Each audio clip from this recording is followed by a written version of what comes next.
Hello, my friends, and welcome back. Thank you very much for being with me again today.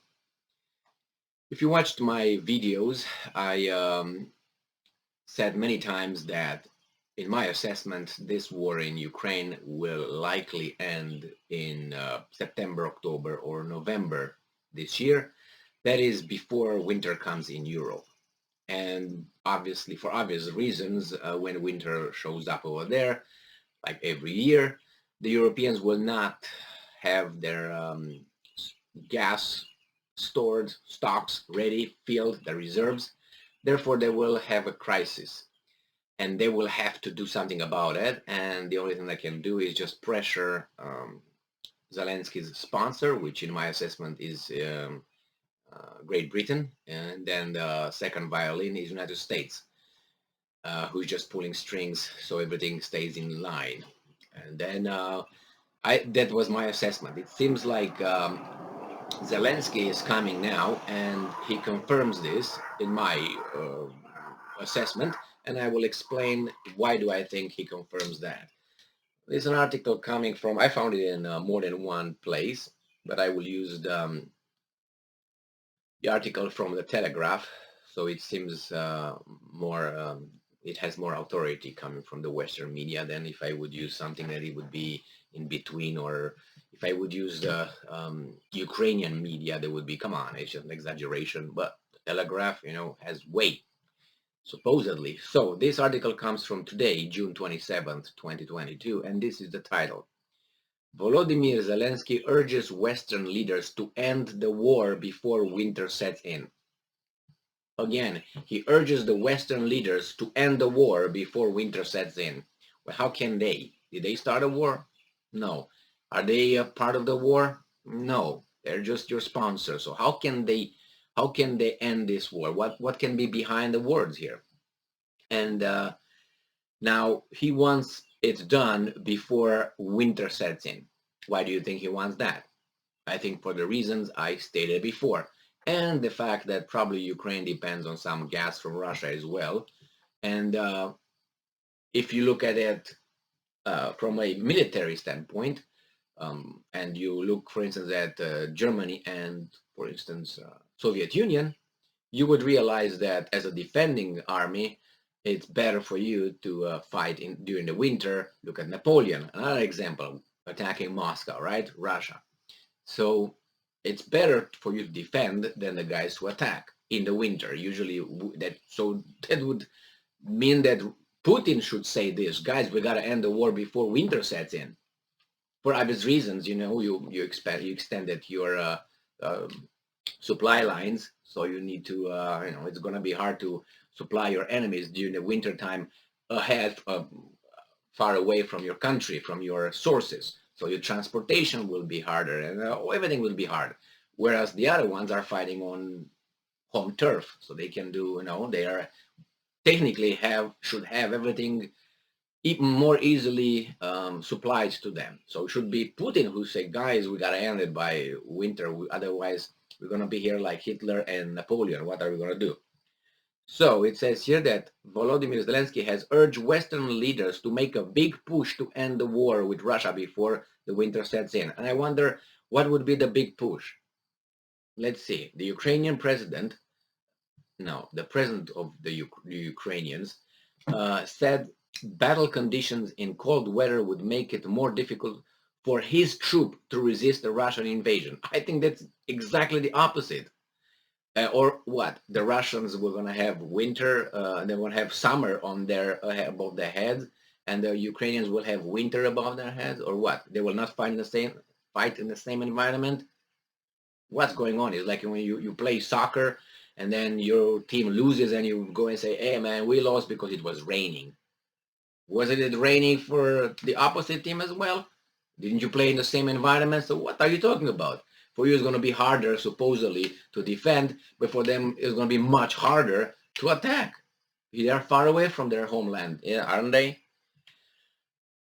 This is Alice in Wonderland. When up is down, down is up. When man is woman, woman, man, you know what I mean? Black is white, white is black. You're like, what are you guys trying to do here? You know? And we know what they try to do, don't we? So fighting is currently concentrated in eastern cities and around ports in the south, where grain exports have been blockaded by Russian forces. Speaking virtually at the G7 summit in Bavaria, Germany, Mr. Zelensky called on Boris Johnson and other Western leaders to intensify sanctions. Now, why do you think they said that? Just because it's the Telegraph and they mention only one name and the rest is like that? No, I think from previous articles that I read and the statements of these leaders, there's one leader who drags everybody and points fingers to everybody and shames everybody, and that's Great Britain, and it's Boris Johnson in this case. And then Biden stays behind, not him, you know what I mean, the United States stays behind and just points finger, hey, did you hear what Great Britain said? Hey, you come in line here, hey, you gotta help. Here's the glue, the sealants that keeps everything together, United States. If United States would not be over there, France would be out, Germany would be out, Italy would be out. Basically, European Union would be out. I guarantee you that. Why? Guarantee you. You know, probabilities. Because they are most hurt. The countries that are most hurt by these sanctions, they imposed by inserting themselves in this scuffle between two countries. Not their countries, not their like part of a group or an alliance. It was nothing between Ukraine and the European Union or Ukraine and NATO. They were not in an alliance. They were not in a group. They were not like a tennis, tournament or something. No. So he stressed the necessity to keep heaping heavy punitive actions on Russia and to not lower the pressure. All right. But why December? Why by the end of the year? Why not by, let's say, August? Why not July? So you see, he mentions the end of the year because of the winter, and he says here actually the winter sets in. It's not, why not, let's say, as I said, August? Because he knows that when winter comes in Europe, it's going to be harder to keep these countries in the alliance, which are big alliance, support, sponsor, and so on. It's harder, it's going to be harder. That's why it's the end of it's the winter and it's not August. His interventions comes after G7 leaders discussed a new round of sanctions, which they did on Russia exports, including a ban on imports of gold and price cap on Russian oil. They did that, and the gold already jumped up. I read like 2 articles about that, and I keep an eye on that, and it is what it is, right? And then we have here, Mr. Johnson had urged, he was the only one in the whole G7. I read some other articles and I posted a video on that. I made a video. Mr. Johnson had urged his counterparts not to succumb to fatigue over the war in Ukraine, as the cost of sanctions and increased cost of living puts domestic pressure on leaders. He said leaders should resist the temptation to support a peace deal because it would result in territorial losses for Ukraine and would allow Vladimir Putin to manipulate the world. And then we have here, speaking at the summit, Mr. Johnson said that the piece of freedom is worth paying, as he compares the resistance to the Russian invasion to the fight against Nazi Germany. Mr. Johnson said Russia's victory would mean long-term instability.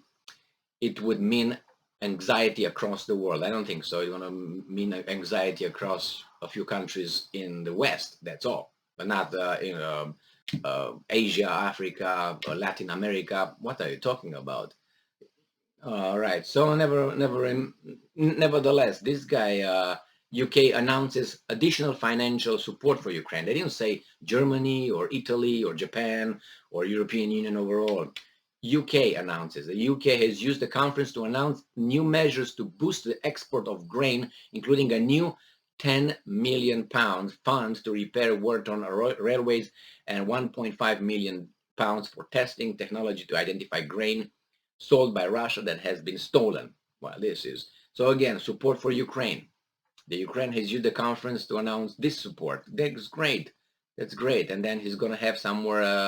Mr. Johnson also announced additional guarantees of World Bank loans for Ukraine, bringing Britain's total financial support to £1.5 billion. Good job. You're going to pay for that, not the World Bank. So nevertheless, this is it. Why do you think is before winter sets in? I already said that. I think that's accurate. And this is obvious why.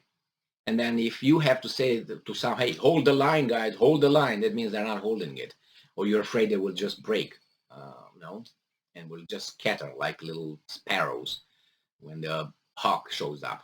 So this is what's going on here. And Zelensky, as I said, I will continue to say that the war. I will have 98% on bet that the war will probably end by the end of the year. Not the end of the year, November, October, September, something like this, when the European Union said, you know what, wash our hands like pilot and done.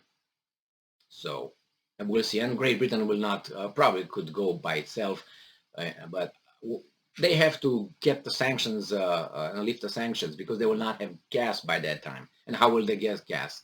They will have to say, end the war, settle down, make a peace treaty here, whatever you're going to do. Yeah, you have to do this, Zelensky, you have to do that, because we need gas. We have to need, and we can't get it from, I don't know, Zimbabwe or Mozambique. We need it from Russia. And that's what's going to happen. Thank you very much for being with me again today. Stay strong, stay smart, look for the truth, and be just.